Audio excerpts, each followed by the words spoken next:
Yeah, Queens 91. Felt like the whole damn world was changing overnight. Gulf War on TV, apartheid collapsing, some nerds launching a website, whatever that was. But here, our gritty-ass souls still lived in Sunnyside's bricks and Astoria's grease monkey garages. Change was coming, though. You could smell it. Greek souvlaki slapping against steam from dumplings at a street vendor in Flushing, like the whole borough was getting marinated for something new.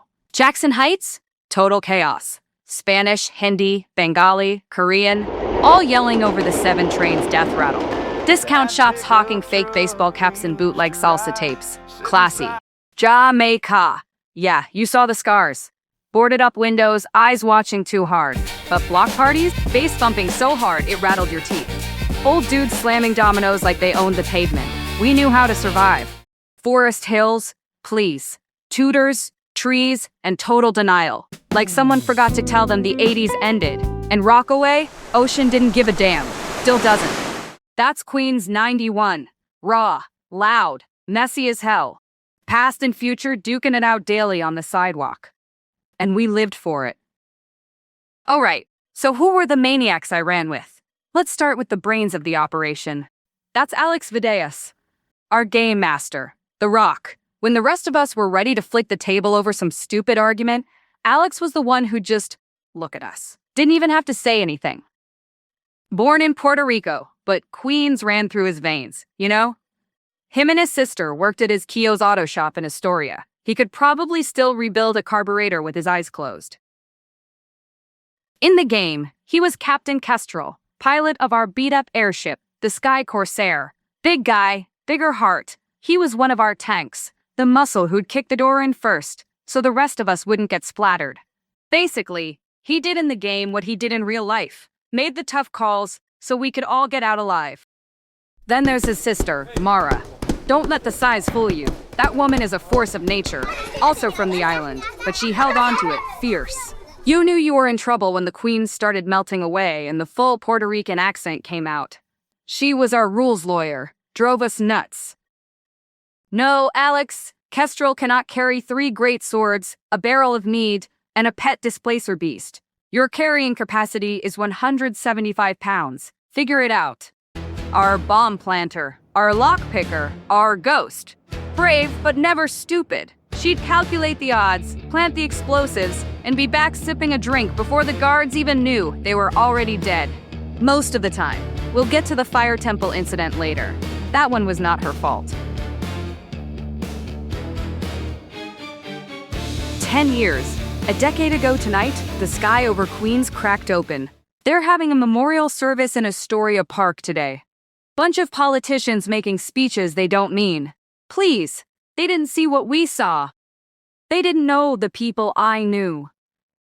The story of the Queensgate Incident. It doesn't start with a bang. It starts with a bunch of misfits hunched over a dining room table, rolling 20-sided dice. Next up, you had Jamie Plath. A talent, I'm telling you. An artist. They could draw anything. And with the hair, one week it's magenta, the next it's electric blue. My mother would have said, "What's this? A punk rock tchotchke?" But Jamie, they had more chutzpah in one pinky than I had in my whole body. In our game, they were Vex the hidden healer, the brilliant mind concocting cures from the shadows, always one step away from danger. We thought it was just a character, a role. We didn't know Jamie was already preparing to be our real-life medic, trying to stitch together wounds that were far more than physical. And then there was Derek Simmons, our fallen jock, the guy who had everything in high school until a blow to the head on the football field took it all away. Everyone else wrote him off. They heard the slow speech and stopped listening. But they missed the important part. Derek saw things. He noticed the details the rest of us glossed over because we were too busy being clever. He looked at the world head on. In the game, he was our knight, Ironhide, a tank with an eternal metal helmet that covered his whole head. We all just thought it was a cool character bit, you know? But then the cracks started to appear in the artwork. Little fissures on Ironhide's helmet that Jamie never, ever drew. We saw them in our own hands. on the character sheet. And Derek, sweet, slow-talking Derek, he'd just point at it and say, "It's cracked. It's just cracked."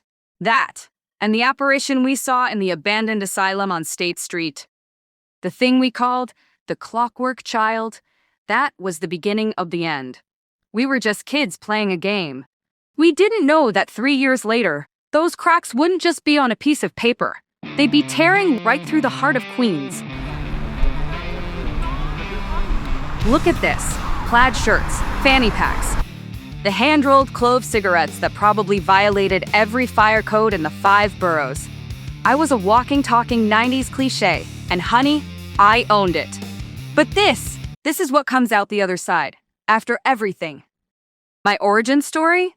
Queens born and bred, daughter of a Jewish mother who had a PhD in burning bridges. She alienated her whole family before I was born, and let's just say, I was raised on bagels and neglect. I found a passion in watching and recording reruns of the black and white 60s TV series The Monster Show. I knew I found my misfits when I learned they were all fans of that horror series on a shoestring budget as well. I learned to find my family where I could get it. The so-called wrong crowd, the burnouts, the artists, the ones who saw the world sideways. To me, they were the only interesting people on the planet. And my day job, it was a night job. The glamorous graveyard shift at a 24-hour copy shop until they replaced me with a machine that didn't smoke cloves or talk back. And then there was Lena. The game didn't start with us. It started with her. She was a wonder kid, a genius who saw entire worlds in the empty spaces between the stars. She was just 14 years old when she started hanging out with us, this little misfit crew, and she first dreamt up the idea for Shattered Realms. She said it came to her in a nightmare. She was 16 when she just stopped being there. In the middle of a game session, 1 minute she was rolling a die, explaining some complex magical law she'd just invented, and the next, the chair was empty. We were all there. Mara and Alex were arguing over some rule. I thought Lena had just gotten up to use the bathroom. Derek and Jamie were in the kitchen. Nobody saw it happen. I spent years thinking I just missed it. That it was my fault for not paying attention. After what we learned, after the tragedy of the Queensgate Incident, I don't think any of us could have seen it. I don't think we were ever meant to. Her disappearance was the first crack in the world, the first thread pulled, and we spent the next 3 years watching the whole tapestry unravel, right into the hell that was Queensgate.